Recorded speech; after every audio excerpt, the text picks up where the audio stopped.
केटीभी समाचारका सहप्रायोजक हाम्रो पसल अ युनिटेड मनी ट्रस्ट। आज আমাদের ষষ্ঠী। ষষ্ঠী মানে কলা পুজো, ষষ্ঠী মানে মা এসে গেছেন, ষষ্ঠী মানে নৈবেদ্য সাজানো পুজো।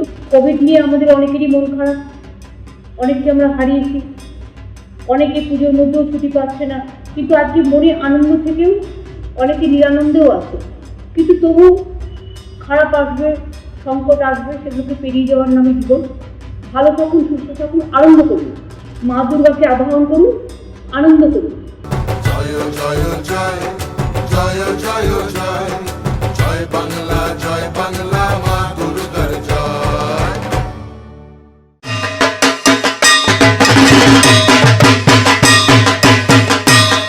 অঞ্জলি দেব বাড়ি ফুলে শারদ शुभेच्छाয় पश्चिमबंग सरकार। नमस्कार, केटीभी समाचारमा यहाँलाई स्वागत। सर्वप्रथम आजका प्रमुख समाचारहरू। प्रमुख समाचारका सहप्रायोजक Anuj hardware and electricals, 10th mile Rishi road near bank of Baroda, Kalimpong. दामी चाय with magical test, premium Assam CTC T. वर्लिया हुन्डे, सिवक road, Siliguri. Take hill call centre, Kalimpong. हाम्रो बजार कालिम्पोङ अनलाइन डेलिभरी सर्भिस। रोशनी इलेक्ट्रिकल्स अनि hardware, आरसिमिन्ट्री road, Kalimpong. Calibre opticals, computerised digital I testing centre, Kalimpong. सौर्याज telecom, mobile sales and service, पोजिट Kanchan cinema hall, Kalimpong. Krishna marble पोजिट David gas, 10th mile, Kalimpong. मा electronics main road, Kalimpong, जहाँ पाउनुहुनेछ 0% इन्ट्रेस्टमा इन्स्टलमेन्टमा mobile अनि टिभीहरू। पहाडमा शान्ति यथावत रहनुपर्ने अनित थापाको भनाई। विमल गुरुङको प्रेस वार्ताको विभिन्न राजनैतिक दल, सामाजिक संघ संस्थानको प्रतिक्रिया। महासप्तमीको शुभ अवसरमा कालेबुङमा फुलपाती शोभायात्रा निकालिने, फुलपाती महोत्सव सभापति भुवन पी खनालको जानकारी। साँझको सांस्कृतिक कार्यक्रम गरियो रद्द। अनि होम स्कुलको कर्मचारीहरूको बोनसको मागलाई स्कुल बोर्डले गर्यो समाधान।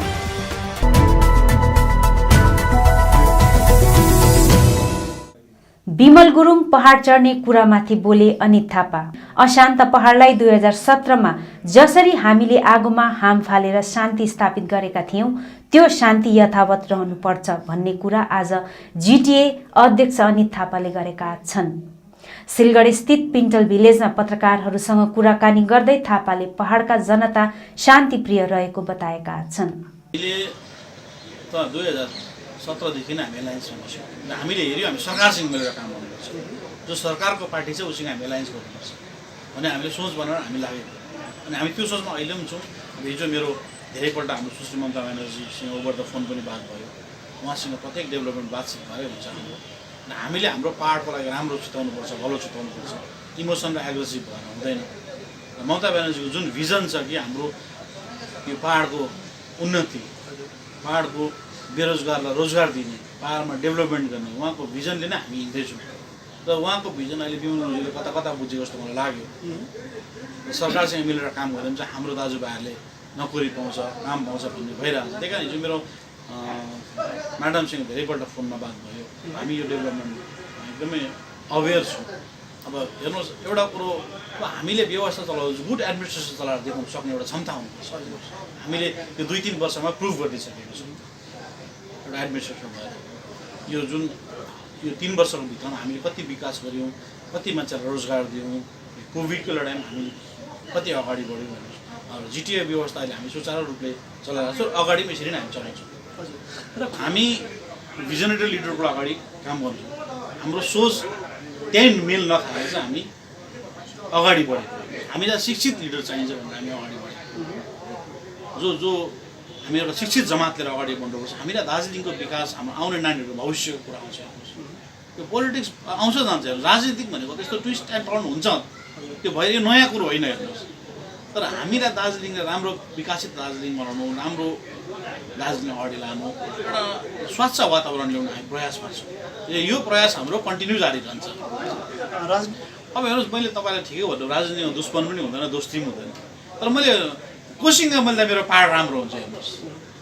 यो त मैले हेर्नुहोस् गर्ने त मुख्यमन्त्री हो, गर्ने मुख्यमन्त्री छ अनि मलाई जिटिएको चेयरम्यान राख्नुपर्छ गर्नुपर्ने मै हो अब पाहाडमा बुझ्नु बिइङ अ चेयरम्यान ममता ब्यानर्जीले मलाई राख्नु भएको छ भने मैले पाहाडको भविष्य कोर्ने मैले पर्छ अब हेर्नुहोस् र मलाई कोसँग मिल्दा फाइदा हुन्छ कोसँग नोक्सान हुन्छ होइन म चाहिँ ममता ब्यानर्जी म्याडमसँग मिलेर काम गर्दा चाहिँ मलाई पाहाडको फाइदा हुन्छ अन्त कहीँ हेर्नुहोस् एउटा कुरो विमल गुरुङलाई मात्रै होइन मैले हेर्नुहोस् मेरो स्पिचमा मैले कसलाई पनि गाली गर्दिनँ म आफ्नै दाजुभाइहरूलाई गाली गर्ने मेरो कल्चरै छैन किन कसैलाई गाली गरेर के हासिल हुँदैन नि म कसैलाई गाली गरेर मेरो टाइम एनर्जी वेस्ट गर्नु चाहँदैन म पोजिटिभ भाइ भएको मान्छे अनि पोजिटिभ एनर्जी लिएर काम गर्छु र म कसैले गाली गर्ने मेरो संस्कारमै छैन अनि भोलिको दिनमा पनि गाली गर्दैन भुल थियो भुल यस्तो भयो भन्छु म तर त्यो एउटा तरिकाले भन्छु त्यसलाई पनि रेस्पेक्ट विथ ड्यु रेस्पेक्ट गर्नु त्यही टेबल फुटाउने त्यस्तो भाषा नै त दार्जिलिङ यहाँसम्म आइसकेको भन्नुहोस् मैले त्यही संस्कार त्यही कल्चर अप्नायो भने कहिले हुन्छ लु भन्नुहोस् त हुँदैन नि त्यसरी मलाई कसैलाई गाली गलाज गर्ने कसैलाई के गर्ने मेरोमा संस्कार छैन आयो अनि आउने दिनमा पनि राख्छु त्यति बेला मान्छे एउटा दिल्लीमा थियो गोर्खाल्यान्डको मुभमेन्ट थियो हामी पनि थियौँ त्यो मुभमेन्टमा सबै लागेको थियो अनि त्यो विमल गुरुङ अनित थापाको कुरा आउँदा नि गोर्खाल्यान्डको इस्युको कुरा आउँथ्यो यो विमल गुरुङलाई भोट दिएको होइन अनित थापालाई हराएको पनि होइन यो मुद्दा र इस्यु मान्छे हाम्रो मनमा गाडेको छ त्यो चिजको भोट हो त्यो व्यक्ति विशेषको भोट होइन हाम्रो पाहाडमा जहिले मुद्दा इस्यु गोर्खाल्यान्डको इस्यु हुन्छ त्यो व्यक्ति गोर्खाल्यान्डको इस्युको भोट हो विमल गुरुङ आउँदा भोट जित्ने अनित थापाले भोट जिताउने होइन अब कर्मको भोट हुन्छ योपालिको एमएलए इलेक्सनमा चाहिँ जसले काम गर्छ जसले प्रुभ गर्छ जसले मान्छेको मनमा पसेको छ अब त्यसमा भोट हुन्छ किन मैले भन्छु बार बार हामी भोटर्सहरू धेरै कन्सियस छौँ अब झुकाउने प्रथा बन्द गर्नुपर्छ यो झुकाउँदा हामी यहाँसम्म आइपुगेको म चाहिँ हेर्नुहोस् अहिलेसम्म म राजनीतिक यात्रामा छु म कसैलाई नढुकाइकन नझुकाइकन म सक्ने कुरा सक्छु भन्छु हुने कुरा हुन्छ भन्छु नगर्ने कुरा गर्दिनँ भन्छु हाम्रो जति शक्ति छ त्यति मात्रै देखाउनुपर्छ शक्ति बेसी देखाउँदा चाहिँ हाम्रो अहिलेसम्म पाहाडको यो अवस्था भएको कहीँ न कहीँ यो मान्नुहुन्छ कि तपाईँको राजनीतिक गुरु विमल हो लिडरको आफ्नो सोच आफ्नो भिजन लिएर अगाडि बढ्छ उहाँको सोच उहाँको भिजन अब फ्युचरमा के छ थाहा छैन उहाँकै मनमा थाहा छ तर एउटै कुरो हो अब जुन हाम्रो विनय तामाङज्यूले 2017मा जुन बङ्गाल सरकारले बोलाएको डायलगमा जाँदाखेरि विमल गुरुङले त्यति बेला यो कुरो बुझिदिएको भए हामीले जुन प्रकारले हामी डायलगमा गयौँ त्यति बेला विमल गुरुङले यो चिज अहिले बुझेको कुरो 3 वर्ष अगाडि बुझिदिएको भए चाहिँ अब हाम्रो धेरै लसदेखि हामी जोगिन्थ्यौँ हाम्रो मान्छेहरू सहिद हुँदैन थियो हाम्रो कमानवासीहरूको रोजगार नोक्सान हुँदैन थियो हाम्रो टुरिज्म इन्डस्ट्रीलाई धक्का पर्दैन थियो हाम्रो टी इन्डस्ट्रीलाई धक्का पर्दैन थियो बिजनेस कम्युनिटीलाई धक्का पर्दैन थियो र यो धेरै नोक्सान भएर उहाँले अहिले जुन हाम्रो हामी 2017मा जुन सोचेको थियौँ अहिले उहाँ आएर यो सोच्नुभयो र लिडरले एउटा कुरो भिजनरी चाहिन्छ भिजन चाहिन्छ दूरदर्शिता चाहिन्छ लिडरले मैले भुल गरेँ भनेर भुल गर्दा चाहिँ पछाडि धेरै जनताले सफर भइसकेको हुन्छ धेरै नोक्सान भइसकेको हुन्छ त्यसकारण मैले अब उहाँको मुभ त उहाँको आफ्नो सोच हो आफ्नो जसले पनि आफ्नो लिडर आफ्नो सोच गर्नु पाउँछ त्यति बेला हामी सरकारसँग डायलगमा जाँदाखेरि हामीलाई उहाँहरूले नै अनित थापा र विनय तामाङ चाहिँ गोर्खाल्यान्ड विरोधी हो गोर्खाल्यान्ड बेचुवा भनेर भन्यो जुन चाहिँ गोर्खाल्यान्ड भन्ने कुरा एउटा गोर्खाहरूको एउटा भावना हो हाम्रो कल्पना हो जुन कुरो यो बिक्री भएर पनि बिक्री हुँदैन चिज किन्ने मान्छे पनि छैन त्यहाँ कुनै कुरो बोल्नुभन्दा अगाडि सोचेर बोल्नुपर्छ भने यो चिजले हिजो परिणाम उयो भयो नि अब हिजो के प्रुभ भयो भने विनय तामाङ र अनित थापाले जुन 17मा सोचेर सरकारसँग डायलगमा गएको थियो त्यो चाहिँ राइट रहेछ भन्ने हिजो उहाँले एउटा त्यसलाई परिणत गरिदिनु उहाँ जुन प्रकारले उहाँहरू अहिले बातचित भयो उहाँहरूसँग उहाँ परिणत भयो नि यो प्रुभ भयो नि त त्यही कारण गुड गभर्मेन्ट दिने हाम्रो पाहाडलाई भिजनरी लिडर लिने एउटा त्यस्तो लिडरको जरुरत थियो जो विनय तामाङज्यूले जुन उहाँले 2017मै यो चिज देखेर चाहिँ हाम्रो मान्छेले दुःख नपाओस् हाम्रो मान्छे डिप्राइभ नहोस् भनेर चाहिँ उहाँले स्टेप उठाउनु भयो आज यो चिज चाहिँ आएर पक्का प्रुभ भयो मैले बार बार भन्दैछु हामी डबल स्ट्यान्डर्ड गेम छोड्नुपर्छ मान्छेलाई झुकाउने चिज बन्द गर्नुपर्छ अनि कुनै पोलिटिकल पार्टीले मागेको गोर्खाल्यान्ड हुँदैन यो हाम्रो प्रुभ भइसकेको छ किन जिएनएलएफको टाइमले मागेको गोर्खाल्यान्ड डिजिएससीमा परिणत भयो गोर्खा जनमुक्ति मोर्चाले मागेको गोर्खाल्यान्ड जिटिएमा परिणत भयो यो प्रुभ भइसक्यो अब मान्छे त्यस्तो लठुवा छैन हेर्नुहोस् मैले भने त म भोट माग्छु गोर्खाल्यान्डको झोला लिएर माग्दिनँ बोकेर तपाईँहरू घरमा आउँदिनँ मैले पहिल्यै भनेपछि म क्लियर हेर्नुहोस् म नडाटी काम गर्छु किन धेरै मान्छे झुक्किसक्यो अब 2086देखिको अहिलेसम्म झुक्किँदै अब नेताहरूले झुक्काउने प्रक्रिया बन्द गर्नुपर्छ बुझ्नु भएन एमपी इलेक्सनमा त्यति बेला के डिसिजन छ त्यति बेला डिसिजन लिने। अहिले नै त्यो एउटा फेस सेभिङ म 24मा चाहिँ गोर्खाल्यान्ड भनेर त्यो फेस सेभिङ वे आउट लिनु हुँदैन। हामी निष्पक्ष राजनीति गरौँ न। निष्पक्ष हाम्रो बेरोजगार छ दार्जिलिङमा दाजुभाइ बहिनी, त्यसलाई रोजगार कसरी दिने, हामी विकसित दार्जिलिङ कसरी बनाउने, त्यस्तो प्रकार राजनीति गऱ्यौँ न। हेर्नुहोस् अब यो खालके त्यो मान्छेलाई अब त्यो it's the game is over होइन। यसरी झुक्काएर राजनीति नगरौँ, सबै मिलेर गरौँ, केही छैन हामीलाई भन्नु जस्तो। तर मान्छेलाई झुकाउने प्रवृत्ति चाहिँ बन्द गर्नुपर्छ। हेर्नुहोस् त्यो गोर्खाल्यान्ड भन्दै हेर्नुहोस् जलाउने, दङ्गाउने, पाहाड पल्टाउने कहिलेसम्म यो बुझ्नु होइन। यो शब्द मैले भने यो त हाम्रो एकदमै गोर्खाहरूको विभूतिहरूले जो चाहिँ कुनै पनि राजनीतिक क्षेत्रमा छैन उहाँहरूले डिमान्ड गरेर लगेर एउटा पोलिसी मेकिङ सब्जेक्ट हो यो। भोट हाल्दा गोर्खाल्यान्ड पाउने भए त हेर्नुहोस् उहाँले हेर्नु भन्नु गोर्खाल्यान्ड भोट हाल्दा गोर्खाल्यान्ड पाउने भए त 10 पल्ट पाउनु पर्ने, 10 पल्ट गोर्खाल्यान्ड भोट जितेको नि त हामीले, 10वटा गोर्खाल्यान्ड हुनुपर्ने हाम्रो। म यस्तो एक्सेप्ट गर्दैन। हेर्नुहोस् किनभने हामी एउटा प्रशान्त फ्यान क्लबदेखि जोइन गरेको, हामी सबै एउटै टिम भएर गोर्खा जनमुक्ति मोर्चा जन्मेको। त्यति बेला मेरो एट्याचमेन्ट बेसी विनय तामाङज्यूसँग थियो। म पोलिटिकल मान्छे पनि तपाईँलाई पनि याद छ, मैले भाषण त सायद धेरै परिस्थिति अप्ठ्यारोमा आएर 13 मिनट बोल्दा मलाई साह्रो परेर आएको। मेरो एट्याचमेन्ट विनय तामाङज्यूसँग थियो। उहाँको सोच मन पर्थ्यो, उहाँको भिजन मन पर्थ्यो। त्यही कारण विनय तामाङज्यूले जुन सोच लिएर अगाडि बढ्नुभयो त्यस्तो बेलामा मैले उहाँको पछि लागेर काम गरेँ। हेर्नुहोस् पाहाड शान्ति नै छ, भोलि पनि शान्ति नै बस्छ बुझ्नु। अब पाहाडलाई धेरै मुस्किलले शान्ति बनाएको। अब हामीले कहिले हेर्नुहोस् विमलज्यूलाई हामीले खेदेको, उहाँले आफूले जनतालाई छोडेर जानुभएको, कसैले खेदेको होइन। उहाँले आन्दोलन जनतालाई छोडेर जानुभएको। अनि उहाँ कतिवटा सोसियल मिडियामा म फर्किन्छु भन्नुभएको छ। उहाँलाई फर्किँदा रोक्ने हाम्रो चलन छैन। मैले भने हामी संस्कार र स्वच्छ राजनीति बिलिभ गर्छौँ। बुझ्यो आउँदाखेरि पनि साधारण प्रकार अब एउटा कुनै एउटा पहिला हिजो दिनमा जिटिए चेयरम्यान हुनुहुन्थ्यो, एउटा ओहदामा थियो, आउँदाखेरि एउटा हुन्थ्यो। एउटा अहिले साधारण एउटा व्यक्ति हुनुहुन्छ र दार्जिलिङलाई पिस शान्ति राखेर साधारण तरहले आउँछन् भने त्यसरी आएको राम्रो। त फेरि त्यही पहिलाको स्टाइल आयो भने मान्छेले त्यो स्टाइल बताउँदैन, मन पराउँदैन। यो धेरै वर्ष बाद दार्जिलिङले स्ट्राइक भएन, शान्तिसँगले मान्छेले सास फेर्नु पाइरहेको छ, कुनै एउटा गुन्डाइजम छैन, सबै कुरो एउटा राम्रो ढङ्गले दार्जिलिङ अगाडि बढ्दैछ। पाहाडको जनतालाई के अपिल गर्न चाहनुहुन्छ यसो? पाहाडको जनतालाई हेर्नु, जनता सबै ठिकै छ, जनता बुझेकै छ। र जनतालाई मैले अपिल गर्नु त्यस्तो खाँचो पनि मतलब जरुरी पनि छैन। अब हाम्रो जनता अवेर भइसकेको छ र सबै जनता ठिकै छन्। अब उहाँहरूलाई मैले अपिल गरेर त्यस्तो केही पाहाडको जनतालाई यति अब दसैँको शुभकामना, सबै राम्रो दसैँ चाड मनाउनुहोस्, रमाइलो गर्नुहोस्। यहाँलाई अन्तिम प्रश्न गर्न चाहन्छु। पाहाडको जनतालाई ढुक्कैसँगले बस्नुहोस्। त्यस्तो आगोमा हाम्रोमा मैले पाहाडलाई शान्ति हामीले विनय तामाङज्यूले मैले शान्ति बनाएको र यो शान्ति चाहिँ म बिगार्न चाहन्दिनँ। धेरै रिक्स लिएर धेरै मान्छेलाई बुझाएर धेरै सम्झाएर हामीले पाहाडलाई साम्य र शान्ति बनाएको छौँ र फेरि पनि पाहाडको लागि अशान्ति हुन्छ नि तपाईँहरूको अगाडि म उद्वेग हुन्छु। विमल गुरुङको प्रेस वार्ताको प्रतिक्रिया दिँदै पहाडमा शान्ति कायम रहेको हुनुपर्ने र 2017देखि विनय तामाङ र अनित थापाले गरिरहेको काम समय सापेक्ष रहेको कुरा आज आएर विमल गुरुङले पनि बुझेको र उनी पनि राज्यको शरणमा आएको विनय खेमा जिल्ला युवा मोर्चा महासचिव अमिर बस्नेतले पत्रकार सम्मेलन मार्फत बताएका छन्। विशेष अहिले पहाडको जुन वर्तमान परिस्थिति छ, राजनैतिक परिस्थितिमाथि हामी कालिम्पोङ जिल्ला समितिको तर्फबाट केही कुराहरू गर्न गइरहेका छौँ। एउटा हलचल मचिएको छ, एउटा चर्चाको विषय छ कि विमल गुरुङज्यू जो विस्थापित थिए उनी फेरि फर्केर आउँदैछन् र हिजो मात्रै कलकत्ताको नवन्नामा उहाँको बैठक भयो। त्यसपछि उहाँले पत्रकार सम्मेलन गर्नुभयो। उहाँको क्याम्पले नै पत्रकार सम्मेलन गरेर त्यसको जानकारी दिनुभएको छ है। त्यो माथि हाम्रो प्रतिक्रिया के छ भने गोर्खा जनमुक्ति मोर्चा विनय पन्थी हामी जो छौँ पहाडमा, हाम्रो प्रतिक्रिया के छ भने आज हामीलाई एउटा कुरा चाहिँ खुसी लागेको छ। अनि जनतालाई काहीँ न काहीँ एउटा दर्द भइरहेको होला कि गोर्खाल्यान्डको मुद्दामाथि जसले काम गर्दै थियो उसले गद्दारी गर्यो भनेर उहाँहरू जनताको मन दुखेकै हुनसक्छ।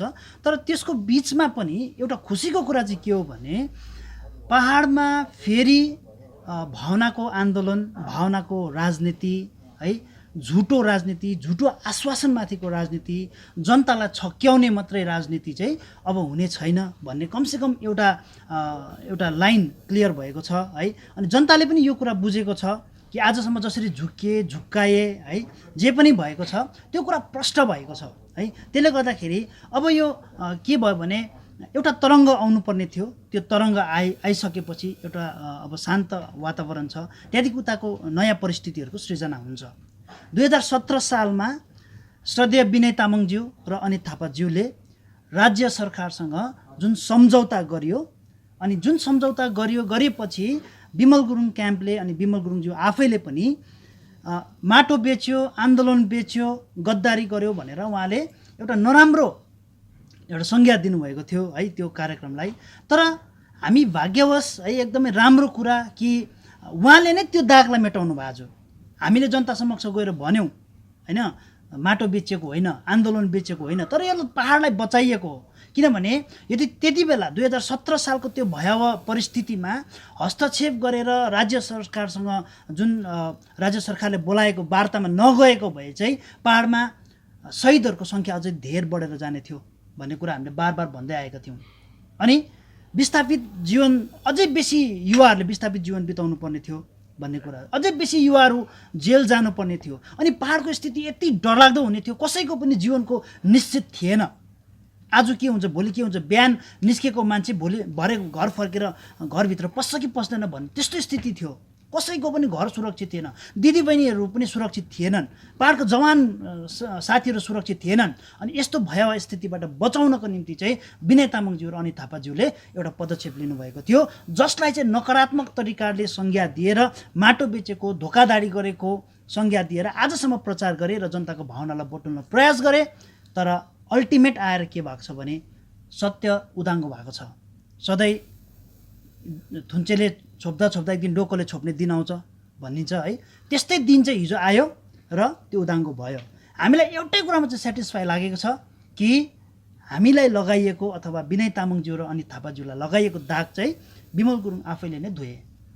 यसमा चाहिँ हामी खुसी छौँ, यसमा चाहिँ हामी खुसी छौँ। र हामीले 2017 सालदेखि नयाँ सोच र नयाँ विचारको राजनीति गर्नुपर्छ पहाडमा। अब शून्य शत्रुतामा अनि पहाडको शान्तिलाई, पहाडको विकासलाई मुद्दा बनाएर चाहिँ हामी अगाडि बढ्नुपर्छ। पहाडमा सबैको जीवन चाहिँ सुरक्षित हुनुपर्छ। हामीले धेरै परिश्रम गऱ्यौँ, सबै कुरा गरेर आजको पहाडको शान्ति फर्किएको छ। यो पहाडको शान्ति श्रृङ्खलालाई चाहिँ सबैले नै यसलाई कदर गर्नुपर्छ। अनि पहाडको राजनीतिमा अब चाहिँ पहाडको राजनीतिमा फेरि यो शान्ति श्रृङ्खलालाई बिथोलेर फेरि पहाडमा आतङ्कको राजनीति गर्ने, डर देखाउने, धम्काउने, कुट्ने, पिट्ने, मार्ने जुन राजनीतिहरू चाहिँ यसलाई अन्त गरिएको छ, यसको क्रेडिट जो गोर्खा जनमुक्ति मोर्चा विनय तामाङलाई जान्छ। यो चाहिँ कायम रहनुपर्छ भन्ने हामी आज पनि भन्छौँ। अनि यसलाई सुरक्षा गर्नुको लागि, पहाडको शान्तिको सुरक्षा गर्नुको लागि हामी कम्बर कसेर सडकमा छौँ, भोलि पनि हुनेछौँ।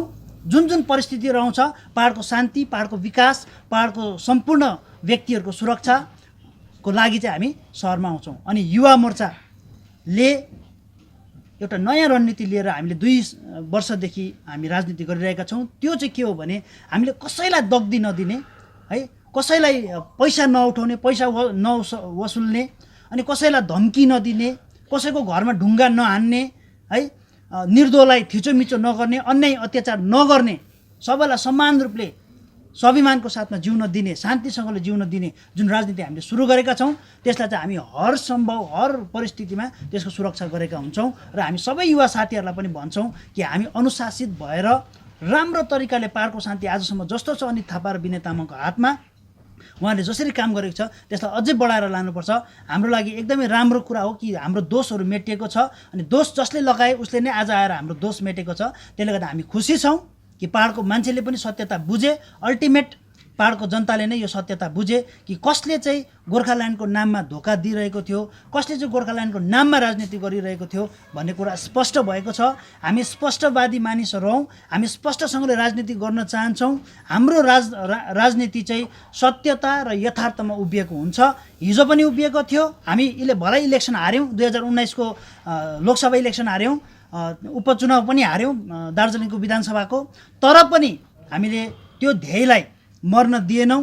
त्यो राजनीति जुन यथार्थको राजनीति छ, जो सत्य बोलेर राजनीति गरिन्छ, त्यसलाई हामीले मर्न दिएका छैनौँ। यसलाई चाहिँ हामी बरकरार राख्छौँ, अझै बेसी जनतामा जान्छौँ र जनतालाई हामीले लिएको पदक्षेप 2017 सालमा गोर्खा जनमुक्ति मोर्चाले लिएको पदक्षेप चाहिँ जनताको सुरक्षाको लागि नै थियो, पहाडलाई बचाउनको लागि नै थियो भन्ने कुरा चाहिँ हामी गएर अझै प्रष्ट रूपले बताएर यो सिचुएसनले पनि बताएको छ, अझै हामी जनता समक्ष गएर बताउनेछौँ।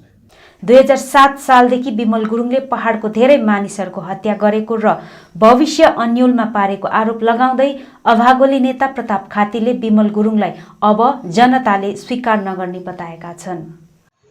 अघि हामीले भनेका थियौँ नि, बारम्बार भनेका थियौँ, 2007 देखि नै भनेका थियौँ। जति बेला छैटौँ अनुसूचीको विरोधमा यहाँ त्यो मान्छेको अघि समर्थन मदन तामाङ र गोर्खा लिगमाथि थियो, त्यसलाई काउन्टर गर्नको लागि पश्चिम बङ्गाल सरकारले सृजना गरेको काउन्टर लिडर हो बिमल गुरुङ भनेर। आज त्यो स्पष्ट भयो। अब हामीले त पत्याएनौँ, बिमल गुरुङ हाम्रो जातिको हित सम्झिने गोर्खाल्यान्ड चाहने नेतै होइन। बिमल गुरुङलाई आयस चाहिन्छ, अघि पैसा चाहिन्छ, मौज मस्ती चाहिन्छ, त्यसको लागि उसले यो दुःख नगरी अब कमाउने जग्गा चाहिँ राजनीति सम्झेको छ। उसले आज आची चाट्यो क्या कलकत्तामा गएर। तर हामी भन्छौँ अघि 2007 देखि यता हाम्रो तिमीले 13 वर्ष खाइदेऊ, अघि हाम्रो दाजुभाइहरूको आर्थिक अवस्था खत्तम पारिदेऊ, एजुकेसन सिस्टम बिगारिदेऊ, हाम्रो नानीहरूको पढाइ बिगाऱ्यो। त्यति मात्रै होइन, अघि प्रमिला शर्मालाई मार्यो, मदन तामाङलाई मार्यो, 13 जना 2017 को आन्दोलनमा मार्यो। त्यो तिमीले सबै फर्काउनुपर्छ। अनि 105 दिनमा हामीलाई जुन आर्थिक रूपमा एजुकेसन रूपमा हो कि हामी कति ब्याकवर्ड भयौँ, त्यसको एन्सरेबल तिमी हो। र त्यसकारणले हामी भन्छौँ जनताले बिमल गुरुङलाई विश्वास गर्नु जतिको दुर्भाग्य केही थिएन। Bimal Gurung is not our leader, he doesn't understand Gorkhaland. Bimal गुरुङलाई पैसा चाहिन्छ, मौज मस्ती चाहिन्छ, ऐस आराम चाहिन्छ, गाडी चाहिन्छ, त्यति मात्र हो। बिमल गुरुङलाई गोर्खाल्यान्डसँग केही मतलबै छैन। अनि गोर्खाल्यान्डको यिनीहरू काउन्टर लिडरहरू गोर्खाल्यान्डको आन्दोलनलाई, जेन्युन मुभमेन्टलाई डिरेल गर्नुको लागि सृजना गरेको पश्चिम बङ्गालको यो बच्चाहरूको जुन चाहिँ दाजु यो तृणमूलको हात पक्रेर अहिले आएको छ है, 2021 को इलेक्सनलाई लिएर हेरिरहेको छ नि, अन्त बिमल गुरुङ आउँदाखेरि चाहिँ पहाडमा यो इलेक्सनलाई चाहिँ कतिको चाहिँ प्रभाव पर्छ? गोर्खाल्यान्ड बिनाको बिमल गुरुङ भनेको जस रामे श्यामे धनी बिरे जतिको केही पनि हुँदैन। हो कि मान्छेको जुन मनस्थिति छ, बिमल गुरुङलाई हिजोसम्म मान्छेले अलिकति माया गर्थ्यो, अलिकति सपोर्ट गरेको जस्तो देखाउँथ्यो भने बिचरा गोर्खाल्यान्डको लागि ऊ घरबार छोडेर बाहिर बसेछ भन्ने थियो। तर आज पश्चिम बङ्गाल सरकारसँग गएर खुट्टा चाटिसकेपछि, आची खाइसकेपछि अब बिमल गुरुङको के माने हुन्छ? दार्जिलिङको रामे श्यामे धनी बिरेहरूमा बिमल पनि एउटा हुन्छ। बिमल गुरुङको प्रेस वार्ताको प्रतिक्रिया दिँदै माकपा नेता समन पाठकले बिजेपी र तृणमूलले जहिले पनि जनताको भावनासँग खेलवाड गरिरहेको आरोप लगाएका छन्। हिजो अचानक बिमल गुरुङले कलकत्तामा प्रेस मिट गरेर जुन वक्तव्य राख्नुभयो, त्यो पछि दार्जिलिङमा फेरि एउटा नयाँ हलचल, राजनीतिक माहौलमा नयाँ हलचल मचेको छ। तर हामीले वामपन्थीहरूले सुरुदेखि नै भन्दै आएको यो बिजेपी र टिएमसी दुवै नै मान्छेको भावनासँग खेल्ने, आफ्नो राजनीतिक दुनो सोझाउने र राजनीतिक फाइदाको लागि मात्र व्यवहार गर्छ जनतालाई, जातिलाई र त्यस्तै दार्जिलिङको जनतालाई पनि दुवै दलले राष्ट्रिय स्वार्थको लागि मात्रै व्यवहार गरिँदैछ र हामी व्यवहारित हुँदैछौँ। र यो जग्गामा हामीले स्पष्ट गरेका छौँ यिनीहरू दुवै नै इमान्दारी छैन। आज त्यो बिमल गुरुङको वक्तव्यले माने स्पष्ट भएको छ। जिटिए जति बेला 2011 सालमा जिटिए गठन हुँदा पनि भनेका छौँ, त्यति बेला जति बेला बिमल गुरुङ र यो टिएमसी सरकारको जति बेला एकदमै राम्रो सम्पर्क थियो, हामीले भनेको धोका दिन्छ, त्यस्तै भयो। फेरि बिजेपीलाई जति बेला बिजेपीसँग उहाँको एलायन्स भयो एनडिएसँग, हामीले भनेको थियौँ फेरि धोका दिन्छ। तर आज फेरि उहाँहरू जुन प्रकारले जुन लाइनमा हिँड्नुभयो, धोका लिएर फेरि दार्जिलिङ फर्किँदैछ। बिमल गुरुङ या अन्य जो विस्थापित नेताहरू फर्किनु पाउनुपर्छ, उनीहरूको गणतान्त्रिक अधिकार हो, फर्किनु पाउनुपर्छ, आफ्नो इलाकामा आफ्नो घरमा फर्किनु त पाउनुपर्छ। अब त्योसँग जोडिएको अरू राजनीतिक विस्थापित लिडरहरूको के हुन्छ त्यसको स्पष्ट हुनु पर्यो। अनि हिजो जुन कुरा भन्दैछ तेस्रोपल्ट पनि ममता ब्यानर्जीलाई बङ्गालको सत्तामा हेर्नु चाहन्छौँ भनेर स्टेटमेन्ट गर्यो। त्यसको पछाडि के सम्झौता छ, के डिल भयो, त्यो पनि जनतामा खुलासा हुनुपर्छ। हामी यो पोलिटिकल भ्याकुममा जनतालाई सचेत हुने, दुवै बिजेपी र टिएमसीबाट सतर्क रहने र जनतालाई सही एउटा सचेत राजनीतिमा अंशग्रहण गर्ने अपिल गर्छौँ। राज्य सरकारसँग चुनावी गठबन्धन भएको बताउँदै गोजयुमो विमल खेमा जिल्ला संयोजक तोपदेन भोटियाले आफूहरूको रणनीति विस्तारै खोल्दै जाने पत्रकार सम्मेलन मार्फत बताएका छन्। राजनीतिक स्थायी समस्याको समाधान हिजो एउटा प्रेसको व्यक्तिले हाम्रो अध्यक्षज्यूलाई सोद्धाखेरि उहाँले स्ट्रेट रूपमा भन्नुभएको छ हाम्रो पर्मानेन्ट पोलिटिकल सल्युसन नै गोर्खाल्यान्ड हो भनेर। हिजोको दिनमा मुख्यमन्त्री ममता ब्यानर्जी त्यति बेलाको समय अर्कै थियो, अहिलेको समय अर्कै छ। किनभने त्यस्ता आन्दोलन चरममा थियो। आन्दोलन चरममा हुँदाखेरि हामीलाई पनि थाहा थियो त्यस्ता अब केही न केही हुनसक्छ र जुन प्रकारले 13 जना शहीद भए, हाम्रो साथीभाइ युवा साथीहरू भोक हडताल बसेर जुन प्रकारको एउटा समय त्यति बेला सिर्जना भएको थियो, त्यसलाई बिचमा आफ्नो अध्यक्षलाई सम्म अन्धारोमा राखेर कलकत्तामा वार्तालापमा गएर भित्रभित्रै अन्डर द टेबल मिलेर आउनु चाहिँ त्यो चाहिँ धोका होइन भने के हो? त्यो चाहिँ राज्य सरकारसँग मिलेर दलालगिरी गरेको होइन। विनय तामाङ अनि थापाले त गोजौमा अध्यक्ष धोका दिएर फेरि बङ्गालसँग मिल्नु गयो भन्ने आइरहेको छ। कसले भन्दैछ? जन्म यो साधारण हामी एउटा के छ भने यो चाहिँ आजको दिनमा जनतालाई पनि थाहा छ। जनता यति साह्रो सचेत छन् यो कुरो चाहिँ पछि गएर 2021 को चुनावमा प्रमाणित हुन्छ। आज साँच्चै नै जनताले हामीलाई दोषाउँदैछ कि दोषाएको छैन भन्ने कुरा चाहिँ यो चाहिँ तपाईँहरूले 2021 को चुनावमा प्रमाण पाउनुहुन्छ।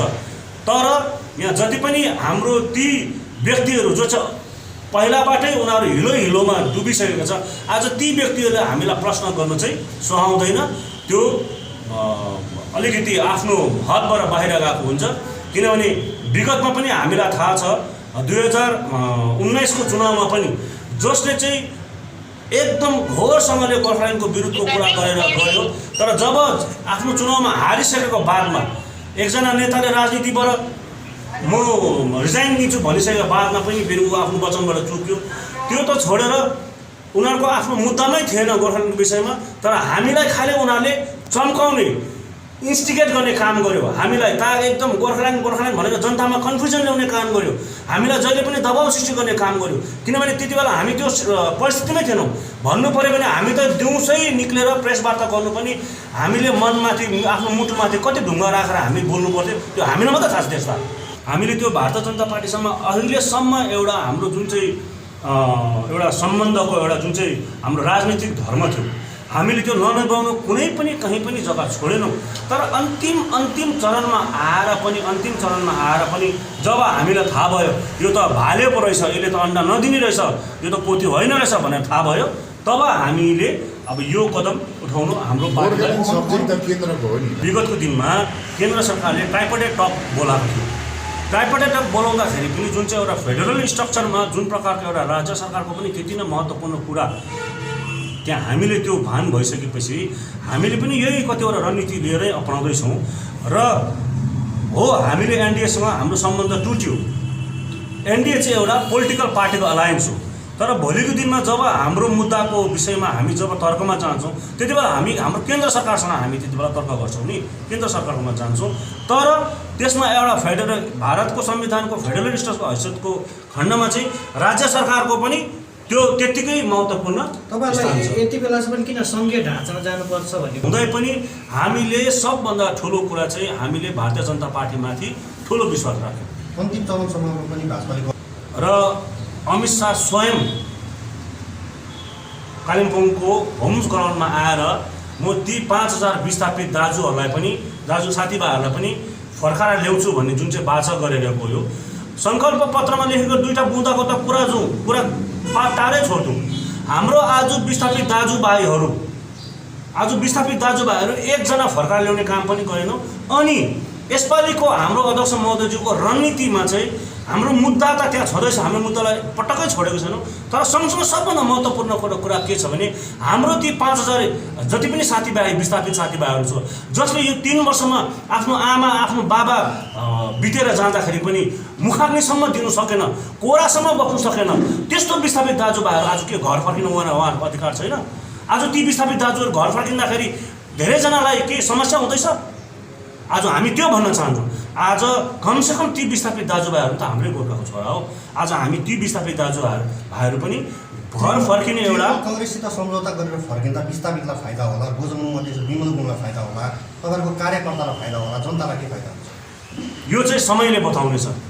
किनभने राजनीतिमा एकै दिन र एकै महिनामा सबै कुरो छिनाफाना हुँदैन, समय सापेक्ष छ। हेर्दै जानुहोस् हामी कुन रणनीतिमा काम गर्छौँ। यो समस्त जनतालाई सिरोपर गरेर जुन चाहिँ जनताको भावना छ, जुन चाहिँ जनताको मनमा जुन चाहिँ एउटा आफ्नो अस्मिताको कुरा छ, त्यो सबै चिजलाई सम्मान गरेर हामी काम गर्दैछौँ। यो विषयमा त अफिसियली भन्नुपर्दाखेरि पनि सबै जनता जनार्दनलाई थाहा छ। यो गोर्खा जनमुक्ति मोर्चा पार्टी कसले जन्माएको? गोर्खा जनमुक्ति मोर्चा पार्टी जन्माउने नै अध्यक्ष महोदय श्रीमान विमल गुरुङ हो। जति बेला 22 वर्ष घिसिङको शासनकालमा तपाईँहरूलाई पनि थाहा छ, त्यति बेला मिडियाकर्मीले पनि खुल्ला रूपमा लेख्न नपाउने कस्तो दबदबा थियो। अलिकति केही भइहाल्यो भने 6 इन्ची घटाउने, यहाँसम्म कि नाथे कालिम्पोङ कलेजको इलेक्सनसम्म उहाँहरूले दबदबा गरेर त्यहाँ गुन्डागर्दी गरेर त्यस्तो खालको सानो सानो कुरोमा पनि एउटा राजनीति गराउँथ्यो। त्यस्तो चिजबाट उहाँले उन्मुक्ति दिलाउने नै अध्यक्ष विमल गुरुङ हो। बङ्गाल सरकारलाई जुन चाहिँ सहयोगमा उहाँहरू गोर्खाल्यान्ड माग्ने पक्षको मान्छे होइनौँ, हामी चाहिँ आफै गोर्खाल्यान्ड बनाउने मान्छे हो। त्यसले गर्दाखेरि हामीमै विश्वास छ। गोर्खाल्यान्ड मागेर मात्रै हुँदैन, गोर्खाल्यान्ड बनाउनु पनि पर्छ। अहिलेसम्म त मागि नै राखेको छ। अच्छा दाजु, तपाईँहरू अहिले पनि जनता सामु नै छौँ हामी। जब हाम्रो अध्यक्ष महोदय फर्किनुहुन्छ, हाम्रो पार्टीको आफ्नो रणनीति हुन्छ, एउटा कार्यक्रम हुन्छ होइन। हिजो नै पनि हाम्रो अध्यक्ष महोदयज्यूले सबैलाई नै जनतालाई पनि सम्बोधन गर्नुभयो। जे जस्तै भएर पनि बङ्गालको मुटु मानिने कलकत्ता जस्तो जग्गामा त उहाँले म मेरो मुद्दालाई बचाएर राख्छु, यो मुद्दा कोही भिजनमा दूरदर्शीपनामै यो सबै कुरो हुँदैछ भनेर उहाँले स्पष्ट रूपमा बङ्गालको छातीमा बसेर उहाँले भन्नुभयो। अब यो विषयमा चाहिँ अहिले नै म भविष्यवाणी गर्न चाहदिनँ, किनभने अहिले चुनाव आइहालेको छैन होइन। र चुनावको समयमा हामी पोलिटिकल एलायन्स नै हो, तर चुनावको रणनीति चाहिँ त्यति बेला बनिन्छ जति बेला कोड अफ कन्डक्ट आउन छेउछाउमा मान्छेले रणनीति त राजनीतिमा कुरा गर्नुपर्दाखेरि चाहिँ जनता नै सर्वोपरि हो, जनता नै जनार्दन हो। हाम्रो पार्टीले सधैँ नै यो सिद्धान्तमाथि सम्मान गरेर। विमल गुरुङको प्रेस वार्ताको प्रतिक्रिया दिँदै कालेबुङ कृषक कल्याण संगठनका अध्यक्ष विष्णु छेत्रीले विमल गुरुङले विगतमा पनि यसरी कैयौं पटक ढाट्ने काम गरेको र नेताले मुद्दा छोडे पनि मुद्दा नहराउने बताएका छन्। र जहाँसम्म श्रीमान विमल गुरुङज्यू अब तृणमूल चुनाव लड्नेछ, हामीलाई त्यसमा मेरो केही टिप्पणी पनि छैन। किनभने उहाँले घरिघरि तपाईँको के अरे बङ्गाल सरकारसँग भनौँ या त तृणमूल सरकारसँग उहाँले के अरे घरिघरि सम्बन्ध स्थापित गर्दै तपाईँको सम्बन्ध विच्छेद गर्दै आएको धेरै पनि पल्ट पनि भएको छ। र सँगसँगै उहाँको यसले के बुझ्छ भन्दाखेरि 3 वर्ष उहाँ भूमिगत रहे। हामीले अब यही नै सोच्यौँ कि उहाँ अब मुद्दामा नै तपाईँको के अरे उहाँको कमिटमेन्ट मुद्दामा छ र मुद्दा कमसेकम उहाँसँग मिलेर नै यो मुद्दालाई हामी छिनाफाना गर्न सक्छौँ भन्ने एउटा जुन चाहिँ विश्वास छ, त्यो विश्वास चाहिँ तोडिएको छ, त्यति नै, अरू केही पनि छैन। र राजनीतिमा यो भइ नै रहन्छ, किन भन्दाखेरि उहाँले धेरैबाट नै तपाईँको के अरे जस्तो जिएमसिसी गठन भयो, त्योभन्दा पहिला तपाईँको अलगै मञ्च पनि पठायो, त्यसलाई उहाँ आफैले विघटन पनि गर्नुभएको छ होइन। रिजाइन गरेर फेरि पुनः उहाँ जिटिएमा पनि आए। त यो कुराहरू भइ नै रहेको र उहाँबाट के आशा गर्न सकिन्छ भने त्यो स्पष्ट पनि छ र हामीलाई त्यो थाहा पनि छ। र छुट्टै राज्य जुन चाहिँ को मुद्दा छ, त्यो मुद्दा अब एउटा राष्ट्रिय एउटा मुद्दा बनिसकेको छ, एउटा राष्ट्रिय तौरमा। किनभने यो लोकसभा इलेक्सनमा तपाईँको यसमा के अरे नै भोट भएको, त्यसले गर्दाखेरि अब यो एउटा के अरे राष्ट्रिय मुद्दाको रूपमा चिन्हित भइसकेको छ। र मलाई लाग्छ यसको बङ्गाल इलेक्सनसँग केही लेना देना छैन। अगर बङ्गाल इलेक्सनसँग हामी जोड्छौँ भने बङ्गालभित्रकै व्यवस्थामा बस्छु भन्नु नै हो, मलाई त्यस्तो लाग्छ।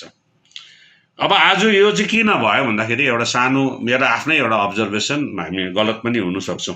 किन भन्दाखेरि अहिले जुन चाहिँ पर्मानेन्ट पोलिटिकल सल्युसन छ त्यसलाई लिएर स्पेसली पहाडमा जति पनि मतलब बिजेपीलाई सघाउने दलहरू अहिले हाबी भएको छन् र घरिघरि यसलाई झकझकाउने काम भइरहेको छ। त्यसले गर्दाखेरि बङ्गाल सरकारलाई अलिकति बिसन्चो भएको पनि देख्न पनि आइन्छ। त्यही माथि अहिले डाक्टर सुब्रमण्यम स्वामीले धेरैपल्ट नै विशेष बिजेपीको जुन चाहिँ के अरे स्पेसली गोर्खाहरूको के अरे इस्यु छ त्यसलाई लिएर इन्डियन टेरिटोरीमा नै मतलब बिजेपीले के अरे सहमत भएको सँगसँगै बिजेपीले त्यसरी सोचेको त्यो जुन कुरा उहाँले राख्नु हुँदैछ त्यो पनि अलिकति खट्केको जस्तो लाग्छ। किनभने बिजेपीका एक वरिष्ठ नेता हुन्छ, उहाँले आफ्नो वक्तव्य दिइसकेपछि बिजेपीको माथिल्लो तहको लिडरहरू कसैले पनि त्यसमा तपाईँको आफ्नो मतलब अडान राखेको छैन, त्यसको विरोध गरेको छैन। त्यसले के बुझ्छ भन्दाखेरि चाहिँ मतलब त्यसमा एउटा सहमति जनाएको पनि बुझ्छ। त्यसले गर्दाखेरि सायद बङ्गाल सरकार एउटा अत्तालिएको पनि हुनसक्छ।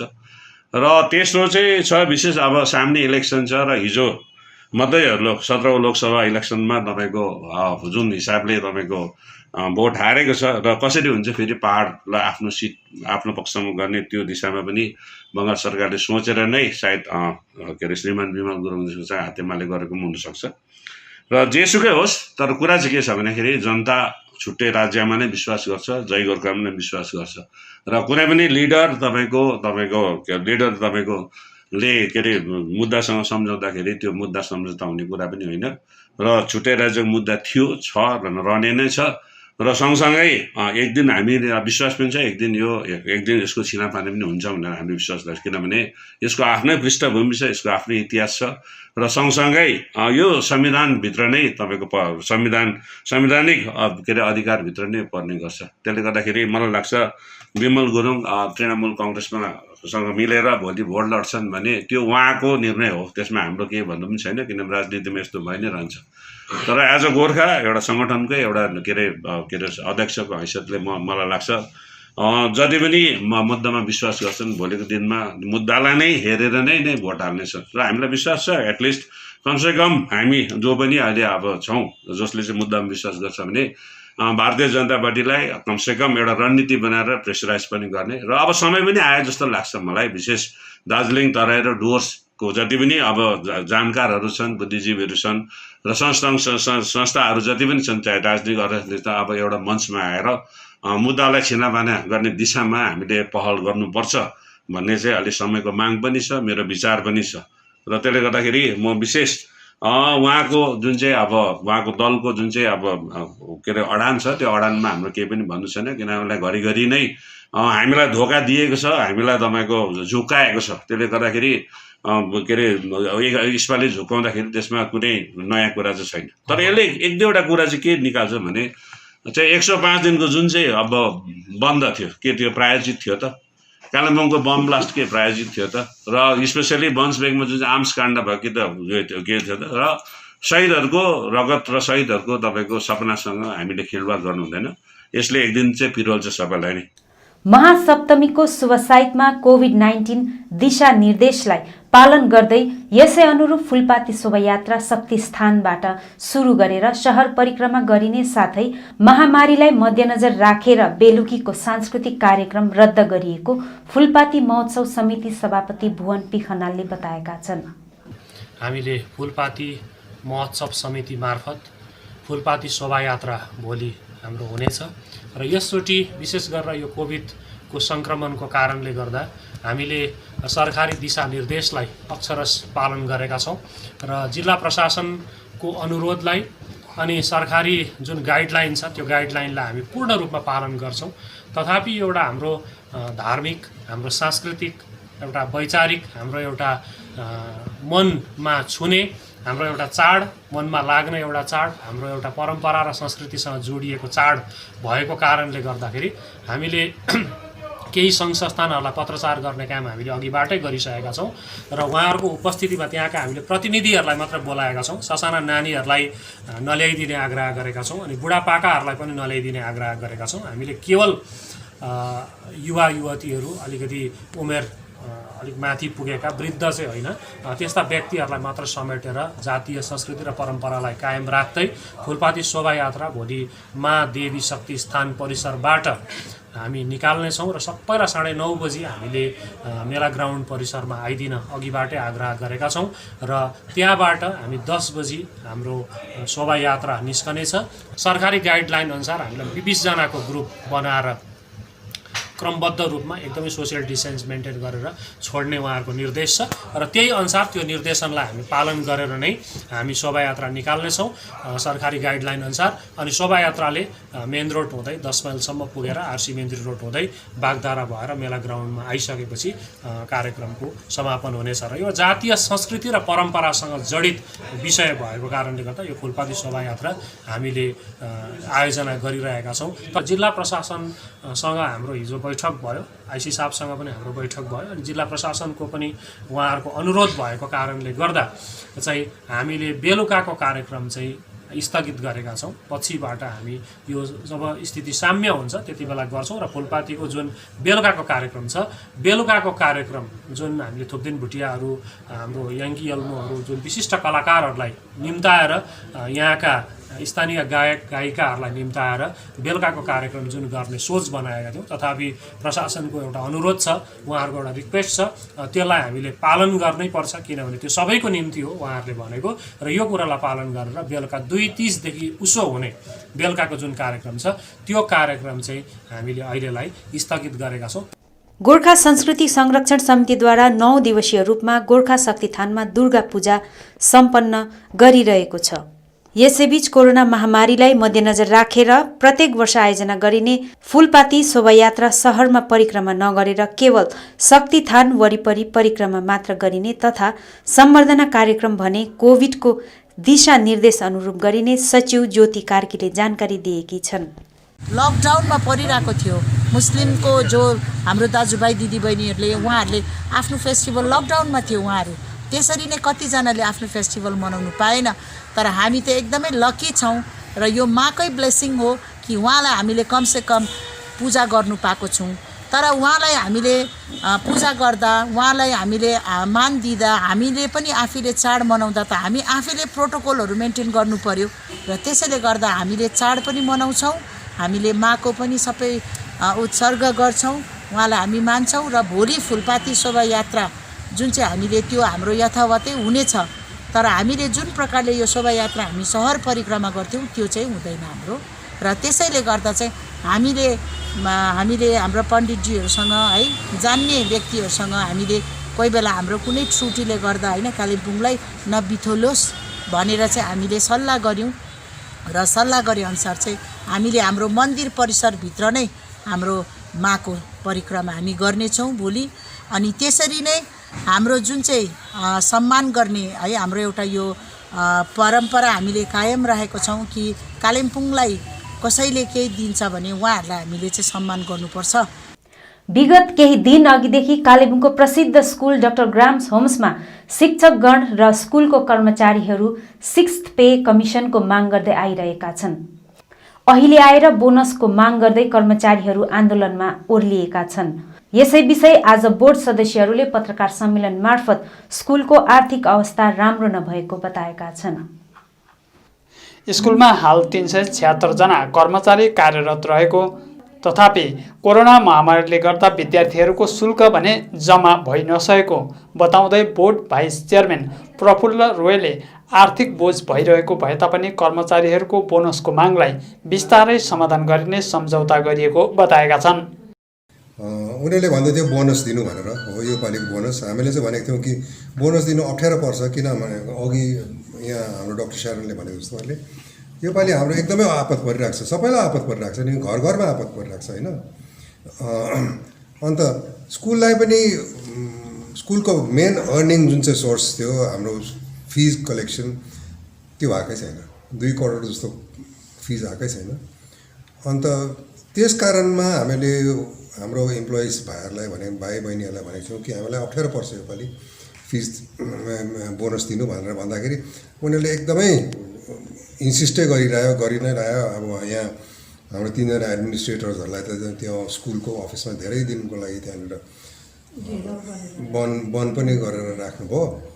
अन्त हामीले अब कसरी गर्छौँ भनेर एउटा केही सल्युसन अब 3 दिन 4 दिन भएको थियो। हाम्रो बोर्ड मेम्बर्सहरू रातै पछि 2-2 घन्टा 20 जना बोर्ड मेम्बर्सहरू कलकत्ताको, कालिम्पोङको, सिक्किमको बोर्ड मेम्बर्सहरू 2-2 घन्टा, हिजो त 3 घन्टा डिस्कसन भएको कि कसरी चाहिँ हामीले दिन सक्छौँ, कुन चाहिँ के चाहिँ गर्न सक्छौँ, हाम्रो सेभिङ्स कति छ, हाम्रो कहाँबाट निकाल्न सक्छौँ, कस्तो पाराले ओभरड्राफ्ट लिन सक्छौँ कि सक्दैन भनेर एकदमै डिस्कसन गर्दा गर्दा गर्दा एउटा सोल्युसन चाहिँ आएको छौँ हामीले कि एउटा हार्डसिप अलाउन्स भन्ने दिन सक्छौँ हामीले स्ट्यागर्ड पाराले, एकैचोटि होइन, सबै इम्प्लोइजहरूलाई, खालि हाम्रो जुन चाहिँ ग्रुप डी मात्रै होइन, टिचर्सहरूदेखि सबैलाई हामीहरूले नन डिए स्टाफलाई चाहिँ हामीले एउटा हार्डसिप अलाउन्स दिन सक्छौँ 20 तारिक। त्यही पनि हामीहरूको जब फाइनेन्सियल स्टेट अलिक राम्रो हुन्छ त्यो चाहिँ दिन सक्छौँ भनेर एउटा अग्रिमेन्ट आयो। अन्त त्यो अग्रिमेन्टको बाद चाहिँ यहाँ हाम्रो एडमिनिस्ट्रेटरहरूले त्यहाँ अफिसबाट निक्लिनु सक्यो। त्यसको बादमा हाम्रो प्रिन्सिपलले एउटा सानो स्टेटमेन्ट दिएको छ, त्यो चाहिँ हामीले यहाँ तपाईँहरूलाई दिइरहेको छौँ।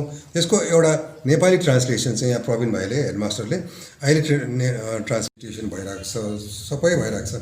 अन्त कुन चाहिँ पेरेन्टले चाहिँ यसमा तपाईँहरूलाई म सोध्छु कि यस्तो अनस्टेबल छ भने स्कुल कुन चाहिँ पेरेन्टले चाहिँ हाल्छ। हाम्रो अब स्कुल एन्ड हुन आँट्यो, अब नेक्स्ट इयर एडमिसन थाल्छ। अब अझै स्कुल नानीहरू बढेर गएन भने हामीहरू त्यसै पनि बिग्रेर जान्छौँ। अन्त त्यही हाम्रो नव सरले भनेको जस्तै मैले पनि अपिल गर्न चाहन्छु, एउटा स्टेबिलिटी भन्ने एउटा स्कुलमा आएन भने चाहिँ हामीलाई मुस्किल पर्ने रहेछ।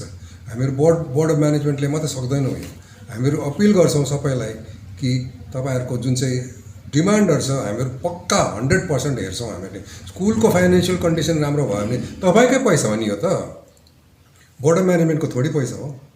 हामीले कहाँ राखेको छौँ, तपाईँको अकाउन्टहरू हेर्नुहोस् न, सबै अकाउन्टहरू खुल्लै छ त। अन्त हेर्नुहोस्, अडिटेड अकाउन्ट्सहरू तपाईँलाई देखाइदिउँ न हो। तर त्यो पैसा आएन भने चाहिँ कसरी चाहिँ तपाईँहरूलाई दिनु।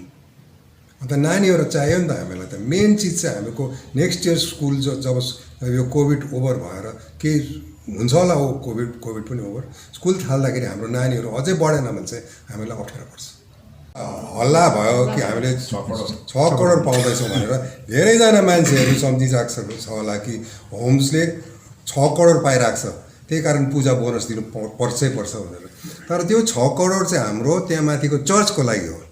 चर्च तपाईँले आएर हेर्नुभयो भने त्यो चर्चलाई त राम्रै फलमले बाँधिरहेको छ।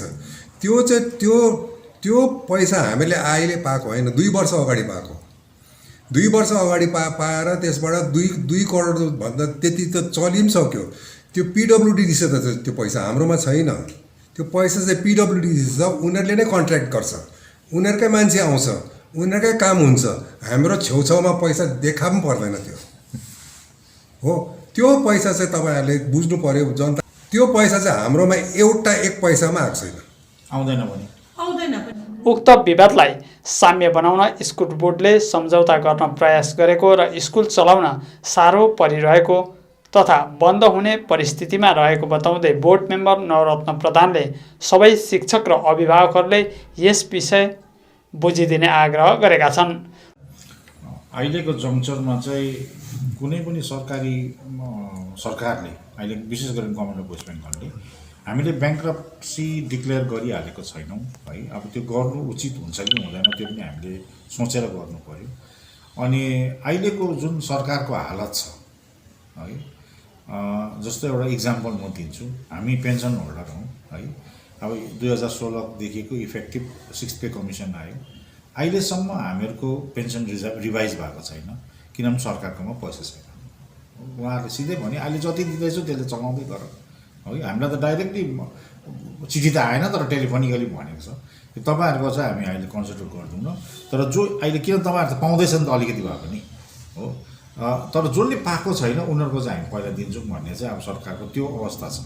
अब त्यस्तो अवस्थामा यो स्कुलको जम्मै खर्चपात चाहिँ हेरिदेऊ भन्नु चाहिँ कहाँसम्मको अब अलिकति जुक्तिसङ्गत हुन्छ, अब त्यो चाहिँ हामीले अहिले भन्नु सकेका छैनौँ। अनि कलकत्ताको जुन प्रकारको उहाँहरूको उयो छ, उहाँहरूको सुझाव छ, साह्रै पोजिटिभ रेस्पोन्स चाहिँ गभर्मेन्टले पनि यो पार्टिकुलर फाइनेन्सियल म्याटरमा चाहिँ दिनु सकेको छ। उहाँले भन्दैछ हामी तपाईँको ठेका चाहिँ हामी चाहिँ लिन सक्दैनौँ भनेर चाहिँ गभर्मेन्टको क्लियर कट छ। जस्तो होम्सको जुन चाहिँ जमिनको कुरा छ, त्यो जमिनको कुरामा उहाँहरूले फार्महरू सबै लाने, माथि जेलहरू माथि बनाउने कुराहरू छ, डिएम अफिसहरू माथि सार्ने कुरा छ। होम्सको प्रायः 66 एकर जमिन सरकारले लाने कुरा छ। होइन। त त्यति बेला पनि सल्लाह भएको हो नि त, तपाईँले फार्म लानुहुन्छ भने फार्मको इम्प्लोइजलाई पनि सँगै लानुहोस् न, मानेन नि, उनीहरू मानेन नि। त्यसले गर्दाखेरि चाहिँ सरकारले हाम्रो ठेका चाहिँ लिइदिन्छ भन्ने चाहिँ ग्यारेन्टी चाहिँ छैन। यसमा एउटा जुन चाहिँ छ डाक्टर ग्राम्स होम्सको, यसमा एउटा ठुलो ह्रास यो कोभिड-19 को कारणले गर्दा भएको छ, तर एक्सपेन्डिचरमा कुनै ह्रास आएको छैन। पैसा त त्यति नै लाग्दैछ होइन। होला अरे उनीहरूले अहिले 50% स्यालेरी दिँदै होला, 40% स्यालेरी दिँदै होला, यो 2 महिनादेखि त 100% नै दिँदैछ। तर त्यसको मतलब यो होइन कि होम्समा भयङ्कर पैसा छ भनेर, यो कता कताबाट जुटाएर यो दसैँको टाइममा सबैलाई पैसा चाहिन्छ भन्ने हेतुले होम्सले जताबाट भए पनि म्यानेज गरेर यो 2 महिना चाहिँ 100% स्यालेरी दिएको छ। सायद हुनसक्छ अर्को महिना नोभेम्बर महिनादेखि त्यो अवस्था नहोला होम्समा, र फेरि पनि 50%मा झर्ने अथवा त्योभन्दा पनि कम्ती झर्ने सम्भावना देखिन्छ। त यो जुन चाहिँ अवस्था छ, यो अवस्थामा यदि इम्प्रुभ ल्याउनु हो भनेदेखि चाहिँ गार्जेनको चाहिँ ठुलो भूमिका हामी देख्छौँ। यदि गार्जेन्सहरूले अहिलेसम्म उहाँहरूले धेरै कम्तीले मात्रै फिस दियो, मेजोरिटीले फिस दिएन, किनभने हाइकोर्टले के भन्छ भन्ने हेतुले। अब हाइकोर्टले अहिले 80% फिस दिनु भन्ने जब आयो, अर्डर आएपछि होम्स स्कुलले एउटा एपिल पठाएको छ सबै गार्जेनलाई कि तपाईँहरूले चाहिँ यो फिजलाई 15 नोभेम्बरभित्रमा तपाईँहरूले जम्मा गरिदिनुहोस् भन्ने।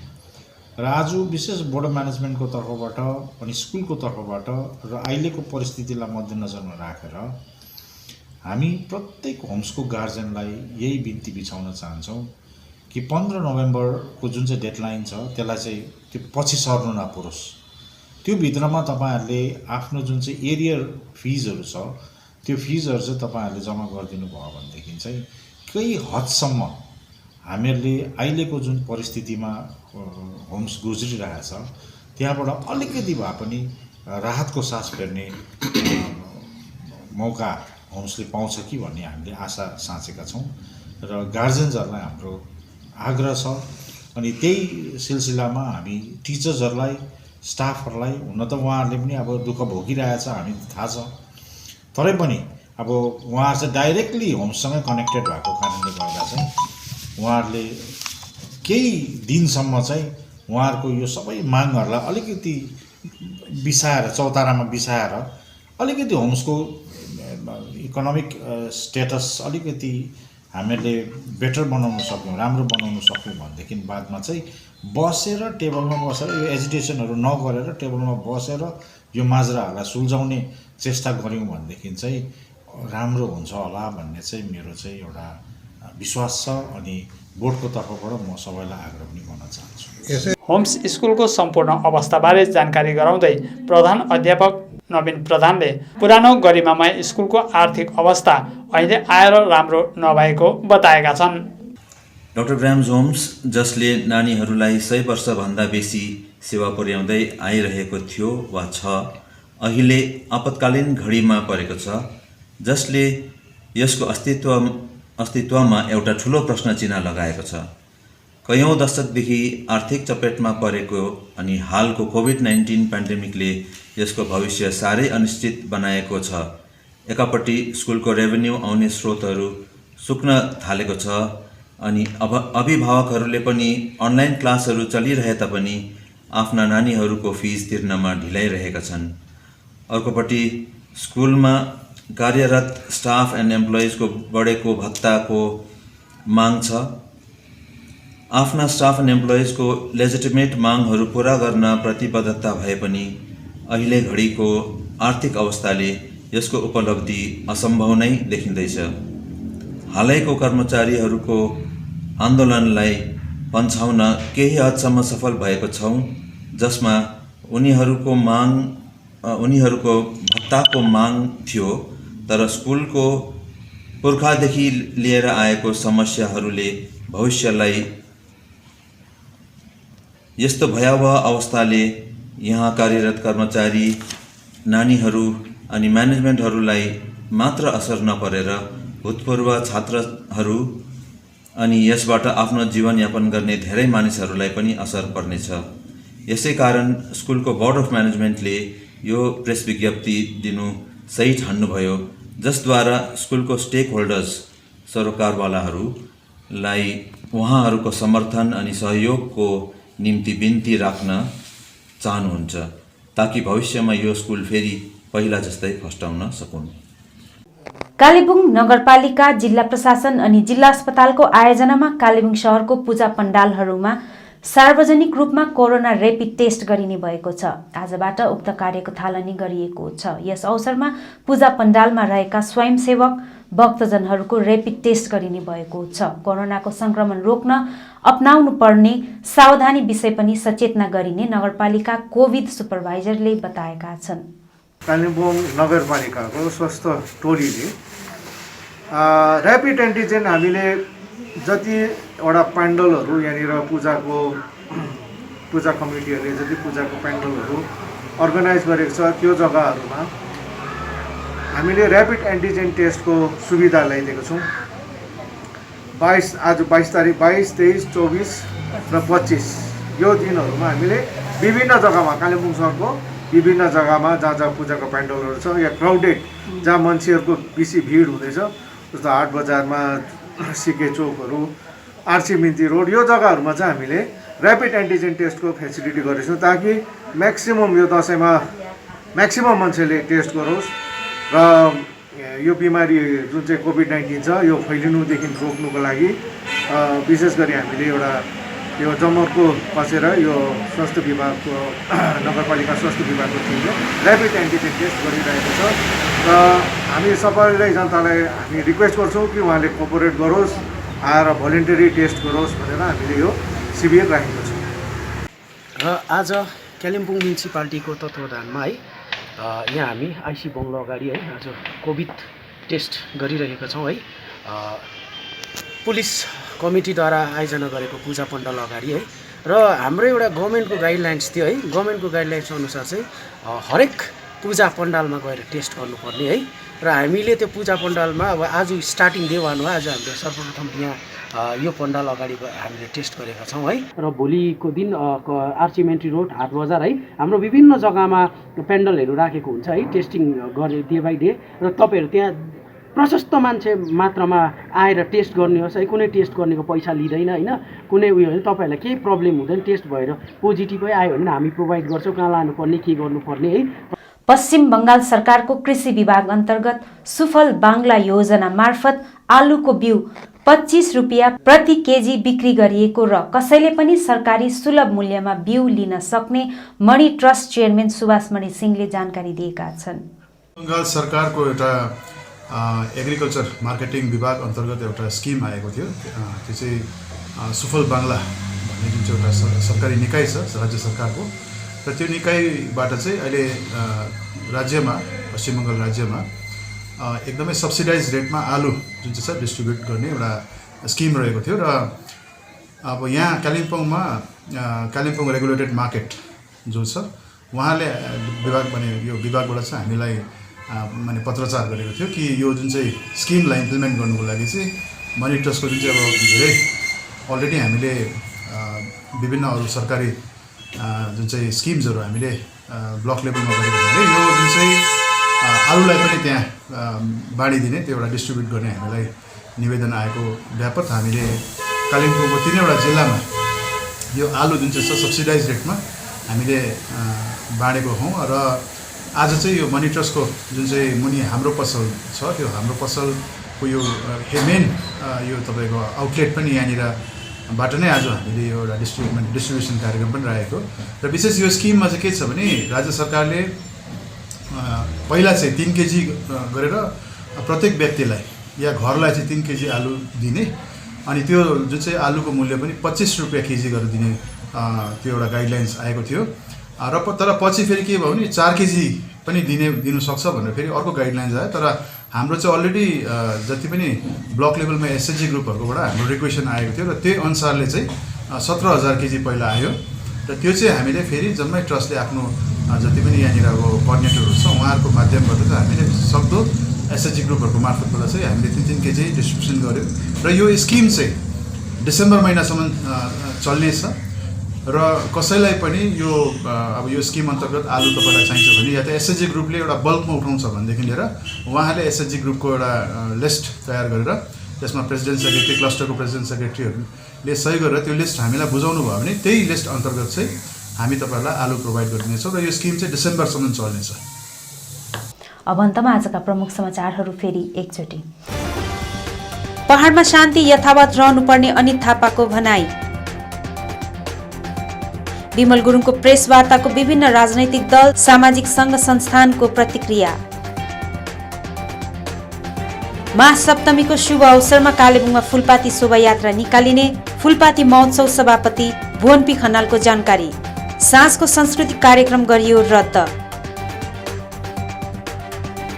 अनि होम स्कुलको कर्मचारीहरूको बोनसको मागलाई स्कुल बोर्डले गर्यो समाधान।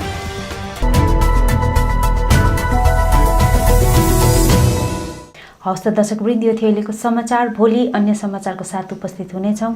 तबसम्मको निम्ति मलाई समाचारबाट बिदा दिनुहोस्। नमस्कार।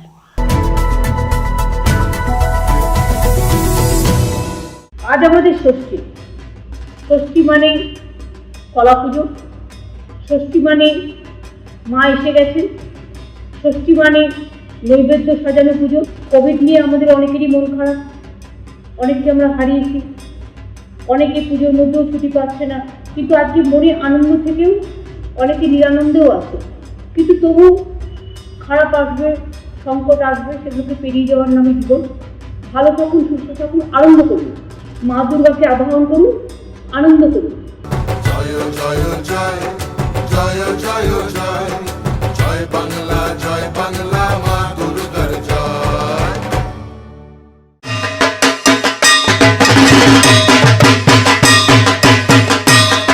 অঞ্জলি দেব বাড়ির ফুলে।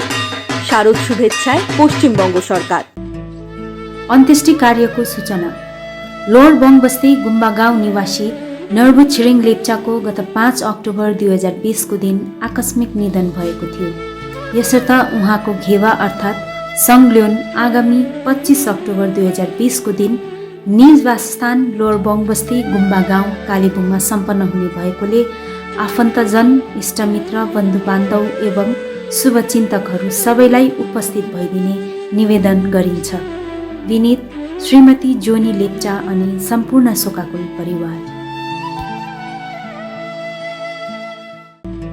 अन्त्येष्टि कार्यको सूचना।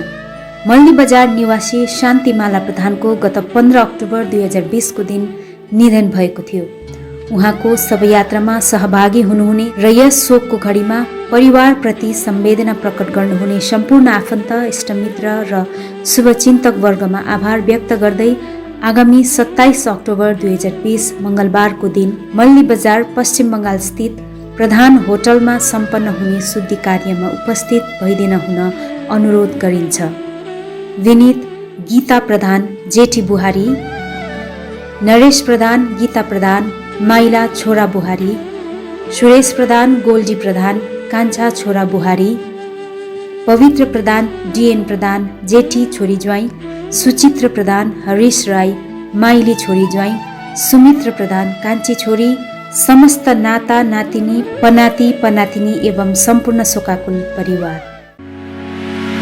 मेडिसिन अनि भेटनेरी मेडिसिन दुवै प्रकारको विभिन्न औषधिहरू पाउने मेडिसिन स्टोर हो Sachin medical, D S Gurung road near Axis bank Kalimpong. यहाँ तपाईले पाउनुहुनेछ sugar cosmetic, Biotique herbal product, colourless cosmetic, Lakme, VLCC, पोर्स, Lotus, Johnson's baby, Himalaya baby आदि कम्पनीका कस्मेटिक सामग्रीहरू। घरमा पाल्तु कुकुर अनि बिरालोको निम्ति विभिन्न प्रकारका खानेकुराहरू, साथै तपाईले यहाँ चेयर कम्बर्ट, एडल्ट डाइपर, हिक्स कम्पनीका सर्जिकल सामग्रीहरू होलसेल मूल्यमा पाउन सक्नुहुनेछ। यसका साथै यहाँ तपाईले पतञ्जलि प्रोडक्टहरू पनि पाउन सक्नुहुनेछ। आजै आउनुहोस् सचिन मेडिकल। अधिक जानकारीको निम्ति सम्पर्क गर्नुहोस् 8172031592 7501887268 अनि 03552255047। Hardware and electricals, Kalimpong 10 mile Rishi road near bank of Baroda. यहाँ तपाईँले पाउनुहुनेछ modular kitchen, still railing, aluminium window, PVC फल सिलिङ, इलेक्ट्रिक सरसामग्रीहरू, खुबै आकर्षक बाथरुम फिटिङ, फर्निचर साथै बिल्डिङ निर्माणको निम्ति सम्पूर्ण सामग्रीहरू, त्यो पनि सुलभ मूल्यमा। अनि यहाँ तपाईँले विभिन्न थरीका ऐनाहरू पनि पाउन सक्नुहुनेछ। यसका साथै तपाईँले फिटिङ अनि निर्माणको लागि मिस्त्रीको निम्ति पनि सम्पर्क गर्न सक्नुहुनेछ। सम्पर्क नम्बर 8617642946 अनि 7586094910। आजै आउनुहोस्, चाहिएको सामग्रीहरू विश्वासको साथमा लिएर जानुहोस्।